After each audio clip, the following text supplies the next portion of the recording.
Welcome to Let's Do Lunch, a monthly program hosted by AARP Florida and ElderSource. I'm Linda Levin, CEO of ElderSource, the Area Agency on Aging and Aging and Disability Resource Center for Northeast Florida. And I am Justine Conley of AARP Florida.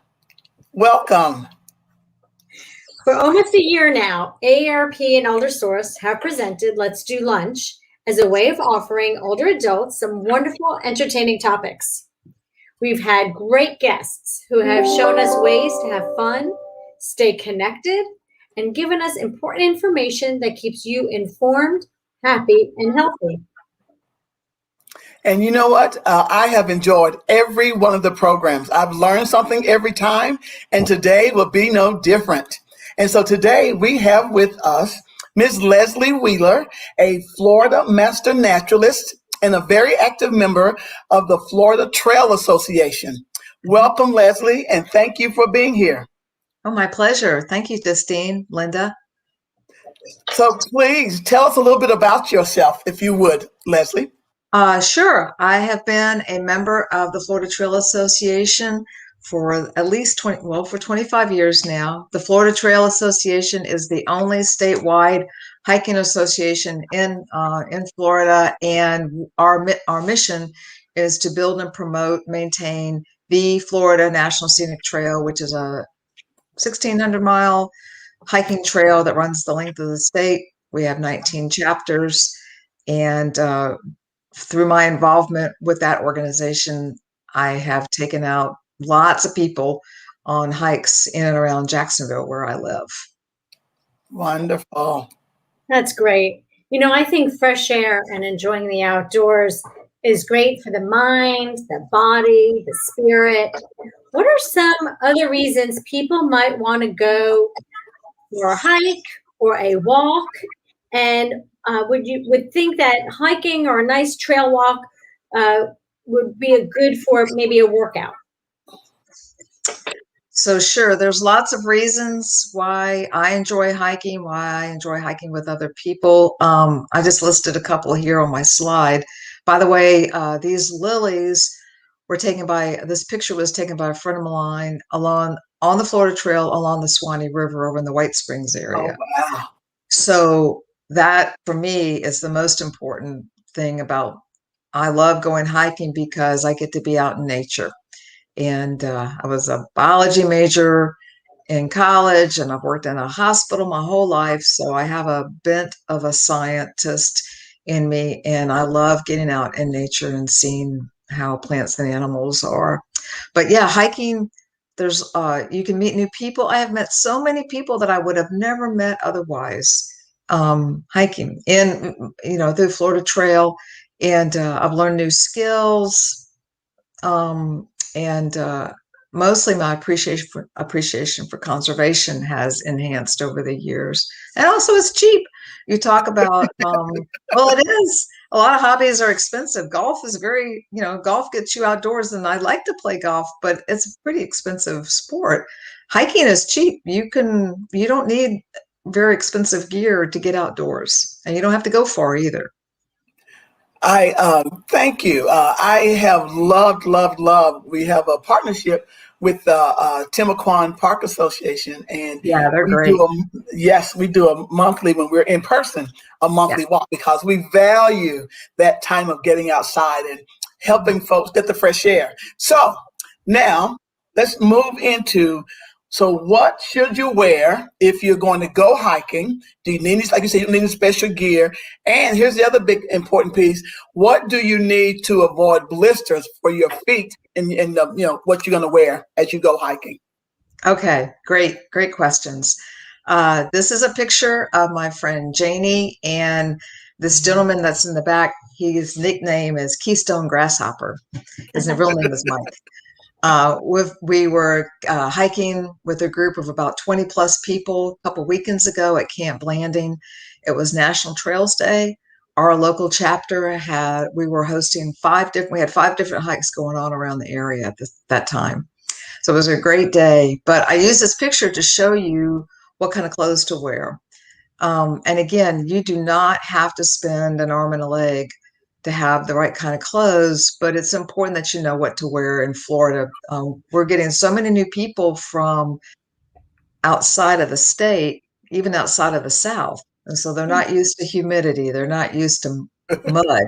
Uh, their trails might be from out west, what they're used to seeing, and it's rocky and the landscape is vast. Well, Florida hiking is much more intimate. You're up close and personal with nature in Florida. So what to wear? First thing you want to avoid is blue jeans. You can wear blue jeans, but I would be uncomfortable in blue jeans. They get hot, they get heavy after you've been sweating. You really want to try to stick with some type of synthetic quick dry material. It's very common. You can go to Target and get quick dry blouses now. Lots of times, frankly, though, I still hike in a t-shirt, but I always wear, I have hiking pants that I got from REI, my favorite shopping store here in Jacksonville. And I always wear long pants, even in the summer. That's more of a personal preference. Some people like to wear capris or shorts, but I tend to go off trail sometimes and go look at a flower. And so if I have to tromp through some stickers, then I'd rather have long pants on. The other thing that's really important, you talk about blisters, is you want to have good shoes. Do not wear flip-flops when you're hiking. Not serious walking. Because Florida has bugs. We're going to talk about that, I think, later. And we have sand. So, and we have sandburrs, even not on the beach. Sandburrs are all over the place. So we have stickers, and so you want to have good, sturdy tennis shoes that you don't mind getting muddy. You might come across a puddle in the trail that you can't get around, and you're just going to have to walk through it. So I wouldn't wear your best running shoes, but just have some good sturdy tennis shoes. You don't have to have hiking shoes or boots, but good socks. Skinny socks, cheap socks are going to give you blisters. You want nice, thick, absorbent socks. So if you're going to put any money towards your clothes, I would put it toward good socks. Hat or some type of cap. You see Micah's got a broad brim cap, and Janie and I have just baseball caps, but just something to shade the sun off your eyes. Hiking poles, walking sticks are really helpful, especially I have 2 artificial knees. So if I'm doing long distances, I like to use my hiking poles. They really save your knees. And then some sunscreen, because it's Florida. It's the Sunshine State. So you need to at least protect your ears and your nose. So those are just some tips right there for what to wear. But again, none of it has to be expensive. I love it. Great that it could be affordable. And, but also I think like you stress the importance of quality, because, oh boy, goodness, I do not like blisters on my feet. And I also like that, people who might think they have arthritic knees or knee replacements, that they might not be able to participate. You shared with us that, in fact, you can. You just have to absolutely. Yeah, absolutely. Those hiking sticks are great. And besides that, they're helpful if you if you run into a snake in the middle of the trail, well, then your hiking stick can be, help move it along a little bit. Well, that's something to think about, isn't it? Yeah. So, and then as far as gear goes, again, that does not have to be expensive. Target, Walmart, again, my favorite store, REI. But what you do need to do is have the right gear for the right hike. So you don't need a backpack for a day hike. One of my favorite stories is I went hiking with a woman a couple months ago, and she told a story how on her very first hike, and she had never been hiking before. She did not grow up with it. She didn't know what to expect, and she was worried that she wasn't going to bring enough stuff with her. And so she bought a backpack, loaded it up with about 30 pounds of stuff. Oh my God. She had a change of clothes.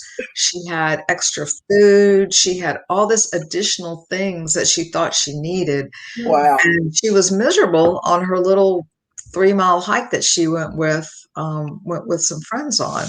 So just, you want your gear to fit the kind of trail and hiking that you're going to do for that day.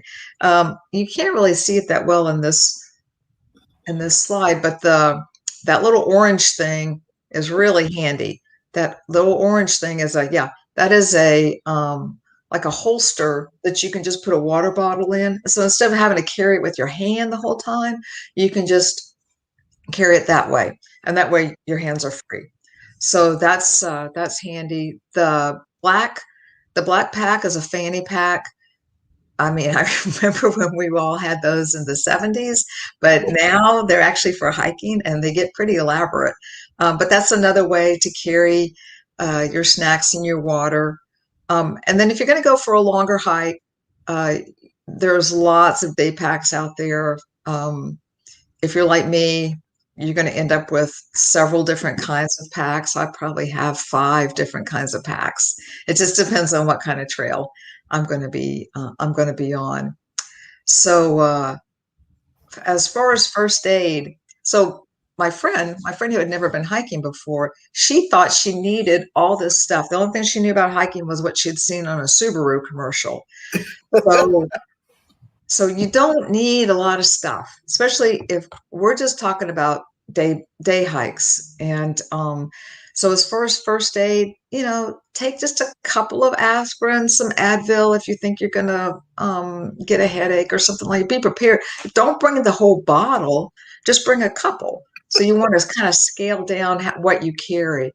Might want to bring some Pepto-Bismol in case you've eaten, I don't know. If you're prone to stomach problems, you should bring antacid. Benadryl is very important. Benadryl is and you want that to be in date. So bring a little pack of Benadryl in case you get stung, or in case the person you're hiking with gets stung. Some Band-Aids, and what's really important, and we ask all of our participants on our hikes to do this, is to go ahead and make yourself an emergency medical card. Stick it in a little plastic Ziploc bag and just stick it in your backpack, and then just forget about it. And on that, you want to have any type of pertinent medical information, your allergies, surgeries, your medical history, and then who to call if you become incapacitated. So that's really, and have it someplace where somebody else can find it. So just at the front of your pack, very, very good thing to do. Another important piece of gear that you want to have in Florida, especially for newbies who are just moving to the state and haven't been hiking here, we have bugs in Florida. So you don't want to sit on the ground, and you don't want to even sit on a log. It could have spiders on it. There could be a snake underneath the log. You just you have to be aware. It's a different kind of hiking. It could be great. It will be great, but you want to bring like a sit-upon. They make these. I have a folding chair that weighs, I don't know, I think it's about 3 pounds. It's called a Helinox, or even just a garbage bag. Just something that you can have. You can carry easily in your pack. Doesn't weigh a whole lot, but that allows you to sit on the ground without sitting on the dirt. Okay. Other miscellaneous things. A whistle, a good emergency whistle is always a good idea. You could have a compass, pocket knife. Just, I don't know why. I carry one. I have never used it. So I'm gonna keep carrying it so I won't have to use it. Maybe a bandana or something to, I don't know. Again, I carry it. I never use it. And then a plastic bag for trash. I do use that. Just bring along a grocery bag, and you can help pick up trash along the trail as you're going. And then one thing that my ladies, especially my lady friends, especially want to know about is, how do you go to the bathroom in the woods? And so I carry a potty bag. It's very discreet. It's a potty bag. A potty bag. It's actually, I carry it. My dentist, every time I go to the dentist, gives me a really nice heavy duty zipper bag with toothbrush. And so I use that. I use that as my potty bag. And so what I do is I have 2 baggies, just a small bit of toilet paper, maybe one of those packs of Kleenex. You don't need a whole roll of toilet paper. And then some hand wipes. And you want 2 baggies, because what you're going to do is once you use the bathroom, which would be away from a trail, you want to go several yards off trail to go relieve yourself. You're going to use 1 baggie to pick up your toilet paper and then put it in the other baggie. And then you can just close it all up. And you can put you can do your hand wipes, put that in the other baggie, zip it all up, stuff it back in your potty bag, and then put it in your pack. It keeps it nice and clean. But we always practice a policy called leave no trace. And I put up this link if you wanted more information about it. That essentially the policy is no one knows, nobody can tell that you were there. So you don't want to leave your toilet paper. There's nothing more disgusting than to be on the trail and run into somebody else's toilet paper. So, so that's pretty much all I carry. So, yeah, that's a lot. Wow. What do we, Leslie, there's a few things. One is I'm going to go dig out my sit-upon and pocket knife from my Girl Scout days. There you go. And also, I think a good tip, it sounds like, to not go alone. Absolutely. I was going to get to that. Yes. Right? Because I'm thinking just some of the things you mentioned. I'm like, I want someone with me. Yeah. at least until you get your confidence up and you find a trail that you really feel comfortable with. Absolutely. And besides, it's just more fun to have somebody else to hike with. To enjoy it, right? Yeah. So it sounds like a good plan. Leslie, what are some of the things we could do for our bodies to get ourselves ready for such a hike? Water. Water's a big deal. If we could, this picture is from Seton Creek, which is a local Jacksonville property, and it's public lands, so it's open to the public. And that's the marsh view at Seton Creek. So water, absolutely. And again, if you're new to Florida, you don't appreciate how much the humidity can zap your energy and zap your water. So you want to drink up before you go. And on average, you want to drink at least half a liter every hour. I usually drink more. The Camelback that I carry has a little hose, and it allows me to drink while I'm walking. You can also, so you need to know that in general, you'll hike about 2 miles an hour. That's an average. You might go slower, you might go faster. I'm kind of a slow hiker myself. So I probably go 1.5 miles because I'm always stopping and looking at stuff. So you want to know how many miles you're going to hike. And then from there, you figure out how long is that going to take you. And from there, you figure out how much water to bring. And basically, you can just, if you're just going to go for an hour, 2 hours, then just a bottle of water. But if you're going to go for a couple of hours, I just fill up my Camelback and bring that. And besides that, you want to bring extra water because then your friend might need some, or you might run into somebody else on the trail who needs water.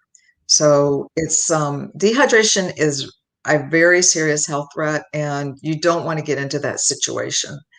So it's better just to be proactive. And what's really important is to make sure you stop and drink water. It can be very easy to be walking along and hiking and talking to your friend and looking at flowers and birds, and then you just forget to drink and you feel fine and off you go, and then pretty soon it hits you.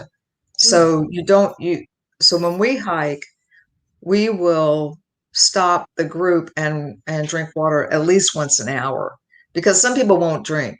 They don't like their water, or I don't know. But anyway, it's really, really important to drink water. And REI's got a really nice link on their website about how to pick a good hydration system as well. So these are great points, and I've learned so much. So we know about water. We don't Yeah. want you to get thirsty. So what kind of food or snacks should you take to keep your body fueled as well? So exactly. So one thing I've learned the hard way is no bananas. I love bananas. I know, yeah, but they get smushed. So I bring hard food. When I say hard, I mean something that I can smash into the bottom of my backpack and it won't be disfigured by the time I pull it out for lunch. I'll still be able to recognize it. Also, something you don't want to have to mix or cook anything on a day hike. You don't want to have to take unless you're a real purist, but I'm usually not. I want to just take a snack. And so granola bars, I like paydays. Paydays are good. My favorite hiking sandwich is peanut butter and honey on whole wheat bread. That stays nice and firm. And raisins, gorp. So just this website, Amanda Outside, she has all kinds of ideas for hiking snacks. It was a cute website. No mayonnaise. Florida's too warm for mayonnaise. Yeah. You can use mustard, but no mayonnaise. Yeah, that would not be good with it. Yeah. When we've gone done hiking with Timaquan Park, we made granola and we had folks mix their own, which was a real fun little idea or something to do. Yeah, that's cute. We just want to remind folks, if you have questions, please put them into the chat and we will get to ask Miss Leslie your question. So we'll keep going. Right. Yeah, so we talked about food, we talked about water. Let's talk about safety tips and how to protect yourself from those bugs and insects you keep mentioning. So just a couple of real quick things. Just safety tips. Make sure somebody knows that you're out there and when to expect you back. I do always hike with somebody. You talk ahead of time of what you're going to do, where you want to go, how long you want to be out there. Once you get to the trailhead or the beginning of the path, we call it a trailhead. There should be a map, and if you haven't already printed the map out from your house, then you can just take a picture of it on your phone. I still like to have a hard copy myself because sometimes your phone's not going to work out there in the woods.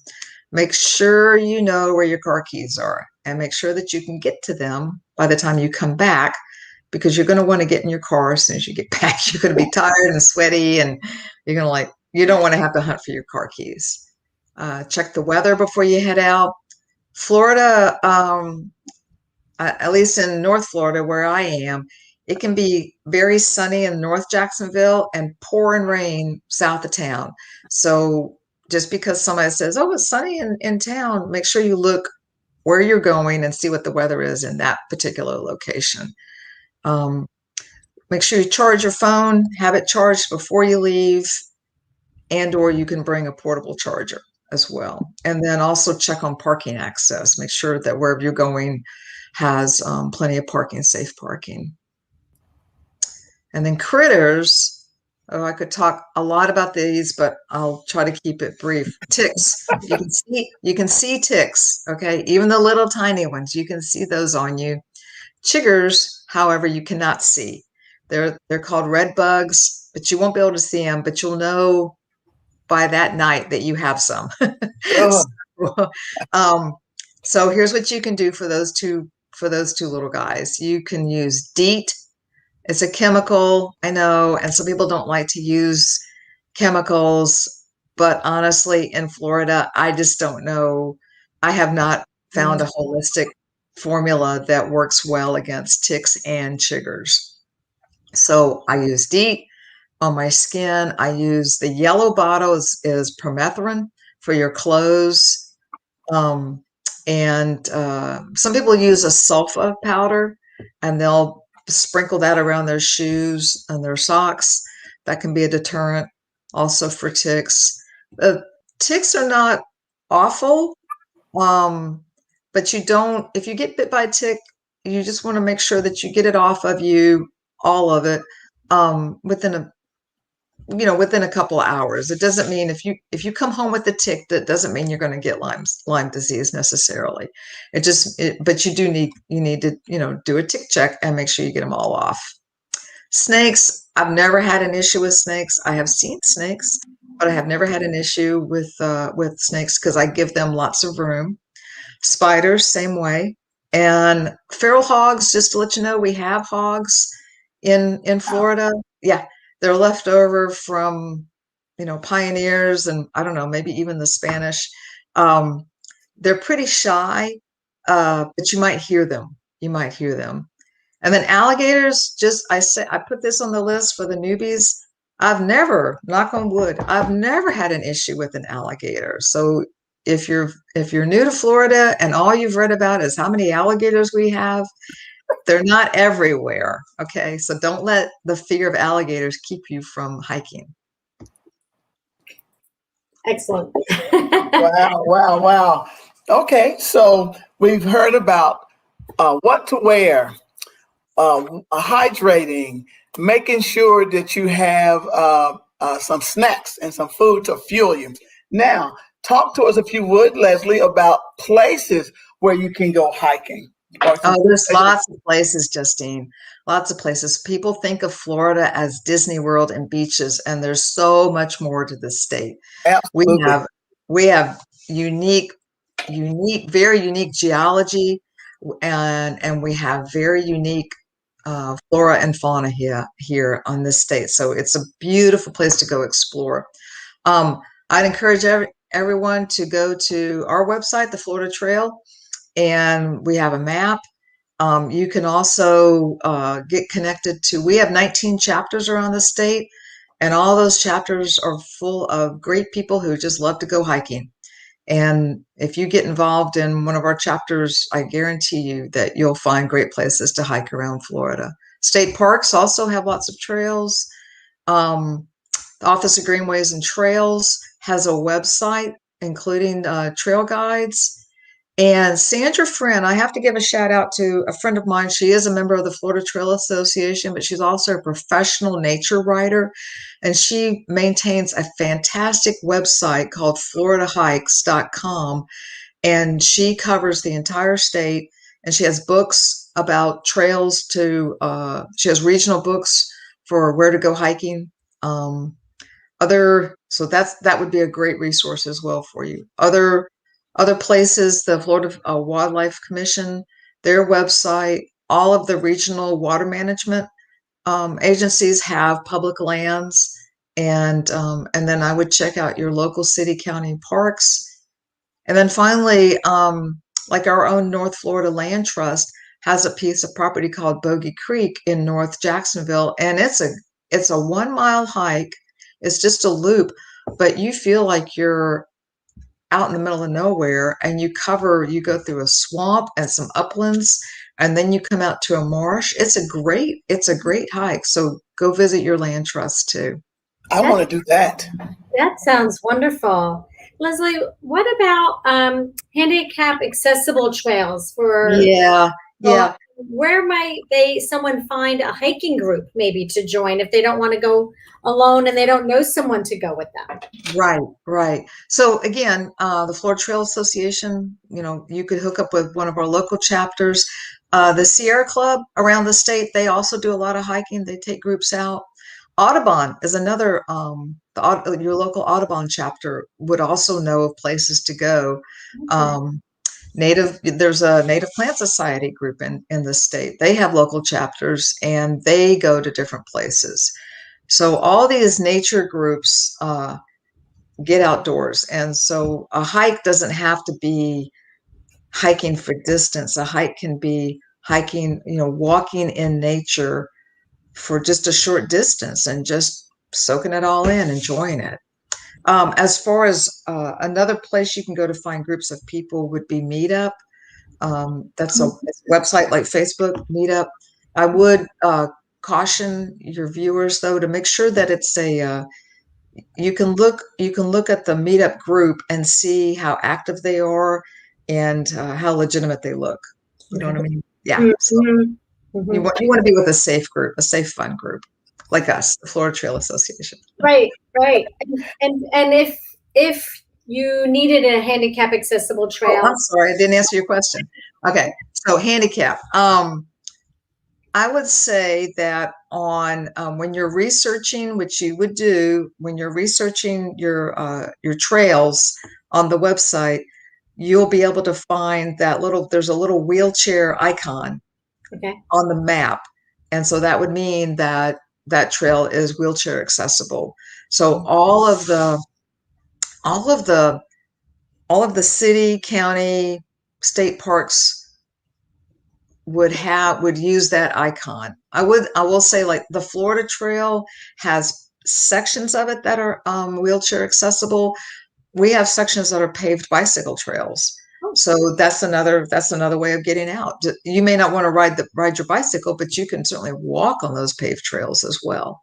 So that's how you could find accessible trails. What Leslie. about so there's the wheelchair icon. Yeah. Are there bathroom icons for people who maybe good question. Again, that's where your research would come in. That's a really good question, Linda. For example, I can tell you that at Pumpkin Hill, they have a very nice portalette there, and it's always nice and clean. So maybe what you want to do is, before you actually take the hike, drive out to the trailhead the day before and just look at it. Go see it before you commit yourself to being out there for a couple of hours. That's what I would do. Okay. Yeah. And they usually have guides that it tells you what each park has as well. Absolutely. So the guides will also give you if it has a bathroom, if it's wheelchair accessible, or any of those kinds of things. All right. Yeah. Leslie, listen, I have learned so much today. Thank you so much for being with us. I'm delighted. I'm happy that y'all asked me. Absolutely. You've been very informative. And so we thank you for being here. And we thank you, our listeners who've tuned in or will see this at another time. Thank you for joining us for Let's Do Lunch. We will be here again next month, third Thursday, for Let's Do Lunch. We will see you then. Thank you for being with us. Goodbye now. And if you've missed any, we always want to invite people to go back and you can see some of the old programs because they're so great to go back and visit. They can be checked out at the ElderSource website, myeldersource.org, or at the AARP website, floridaarp.org. And like Justine said, we look forward to seeing you next time. Thank you. Bye-bye. See you on the trail. Thanks, Leslie.